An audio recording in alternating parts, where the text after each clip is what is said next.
Hello everyone, good morning, good evening, good afternoon, যে যখন যে ভাবে শুনছেন গ্রিটিং রিসিভ করবেন। আজকে আমরা হাজির হয়েছি একটু ডিফারেন্ট টপিক নিয়ে। ডিফারেন্ট হলেও এই যে টপিক। সো তানিশা, আমি তোমার সাথে আজকে দুইটা ওয়ার্ড নিয়ে কাজ করব। আর ready to go? Yes, sir. Okay, first word is little, second word is few. So do you know what is the difference between of them? দুইটার মিনিং হচ্ছে কি? সেম। তার মানে কম, ছোট বা স্বল্প। Isn't it? অল্প হতে পারে। ওকে, সো আমি কিছু ইংলিশে ওয়ার্ড ব্যবহার করব, তোমাকে বলতে হবে যে এটা রাইট নাকি রং। ওকে, অয়েল, ইজ ইট রাইট? আচ্ছা, এইখানে হয় লিটল হবে অথবা ফিউ হবে, কোনটা হবে? লিটল হবে। অলরাইট, তুমি চাইলে চেঞ্জ করতে পারো। If you want you can change it. I think little. You think little, তার মানে থিঙ্কিং পাওয়ারটা মনে হচ্ছে ভালো আছে। আমরা একটু ক্লিক করার চেষ্টা করি। এখানকার লিটলটা রাইট নাকি রং এটা আমি একটু পরে বলছি।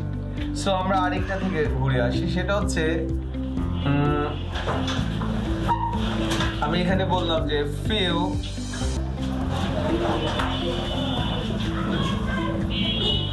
Students. Is it right? Yes, yes, is it right? yes. কেন? Few students. ফিউ স্টুডেন্ট, অল্প কিছু স্টুডেন্টস নাকি ছোট কিছু স্টুডেন্ট, কোনটা? অল্প। অল্প। আচ্ছা, যদি এমন ব্যবহার হয় যে few money, is it few money? I have few money. I don't know. Few money কি তোমার কাছে কি মনে হচ্ছে? রাইট মনে হচ্ছে নাকি রং মনে হচ্ছে? তোমার সেন্স কি বলছে? I think right. রাইট বলছে। ওকে, আমরা এখানে তানিশা একটা জিনিস খেয়াল করবো, যখন আমরা এই লিটল এবং ফিউ ব্যবহার করব তখন দেখবো যে এর পরের ওয়ার্ডটা কি।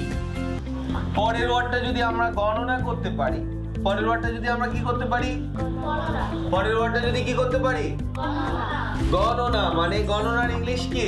সরি, গণনার ইংলিশ কি? গণনার ইংলিশ কি? কাউন্টেবল। গণনার ইংলিশ কি? কাউন্টেবল। কাউন্টেবল। এর পরের ওয়ার্ড যদি কাউন্টেবল নাউন হয়, পরের ওয়ার্ড যদি কাউন্টেবল নাউন হয়, তাহলে অবশ্যই আমরা কি ব্যবহার করব? ফিউ ব্যবহার করব। কি ব্যবহার করব? Few. ফিউ। তাহলে এখানে গণনা করা যায় কোনটা? শুধু স্টুডেন্ট গণনা করা যায়। আর কোনটা গণনা করা যাবে? তাহলে এটার ক্ষেত্রে কি হবে? যেটা গণনা করা যায় ওটার ক্ষেত্রে যদি ফিউ হয়, তাহলে যেটা গণনা করা যায় না ওটার ক্ষেত্রে কি হবে? লিটল। আর যেটা এটা হচ্ছে আনকাউন্টেবল নাউন। এটা কি নাউন তানিশা? এটা কি নাউন তানিশা? আনকাউন্টেবল নাউন মানে কি? যেটা গণনা করা যায় না, যেটা গণনা করা যায় না। আর কাউন্টেবল মানে কি? যেটা গণনা করা যায়। তার মানে আমরা কাউন্টেবল নাউনের পূর্বে কাউন্টেবল অর্থাৎ আমরা যেটা গুনতে পারি, যেটা কাউন্ট করতে পারি, সেটাকে অলওয়েজ ব্যবহার করব ফিউ। আর যেটা গণনা করতে পারি না সেটা ক্ষেত্রে কি হবে? তাহলে তুমি একটু সামারাইজ করবে টপিকটা, তুমি কতটুকু বুঝছো? কাউন্টেবল যেটা হয় সেটা হচ্ছে কি ফিউ হয়, আর যেটা কাউন্টেবল করা যায় না সেটা হয় হচ্ছে কি লিটল। কিছু কাউন্টেবল নাউনের উদাহরণ দিতে পারবা? Uncountable noun. আনকাউন্টেবল নাউন হচ্ছে কি অয়েলের মতো, ওয়াটারের মতো। ওকে, কাউন্টেবল নাউনের কিন্তু অনেক উদাহরণ ছিল, যেমন marker, pencil, television, mobile, pen, এগুলো সব কাউন্টেবল নাউন। সব কি নাউন?